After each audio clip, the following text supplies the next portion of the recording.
ఏడాది సెకండ్ హాఫ్లో big heroes భారీ బడ్జెట్ మూవీస్ చాలా వస్తున్నాయి. అయితే ఈ సినిమాల మధ్య యంగ్ హీరోస్ కూడా గట్టిగానే సందడి చేయబోతున్నారు. మీడియం రేంజ్ మార్కెట్ ఉన్న హీరోలు కూడా 2024 సెకండ్ హాఫ్ మీద సీరియస్గా కాన్సన్ట్రేట్ చేస్తున్నారు. మరి ఆ స్టోరీ డీటెయిల్స్ చూసేయండి.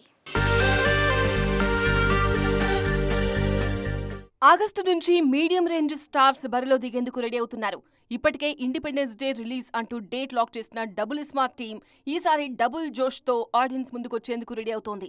పూరి రామ్ ఇద్దరి కెరీర్ కు ఈ సినిమా కీలకం కావడంతో రిలీజ్ డేట్ విషయంలో పక్కా ప్లానింగ్ తో ఉన్నారు మేకర్స్. డబుల్ స్మార్ట్ రిలీజ్ అయిన 2 వారాల తర్వాత సరిపోదా శనివారం అంటూ మాస్ యాక్షన్ చూపించేందుకు ప్రిపేర్ అవుతున్నారు నాని.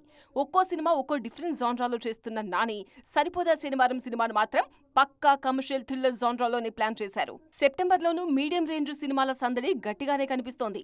విజయ్ హీరోగా తెరకెక్కుతున్న ది గోట్, దుల్కర్ సల్మాన్ హీరోగా వెంకీ అట్లూరి తెరకెక్కిస్తున్న లక్కీ భాస్కర్ సినిమాలు సెప్టెంబర్లో ఆడియన్స్ ముందుకు రానున్నాయి. ఇయర్ ఎండింగ్ లోనూ మీడియం రేంజ్ స్టార్స్ హవా చూపించబోతున్నారు. నితిన్ హీరోగా తెరకెక్కుతున్న రాబిన్ హుడ్, నాగ చైతన్య చేస్తున్న తొలి pan India movie Thandel December dates మీద దృష్టి పెట్టాయి.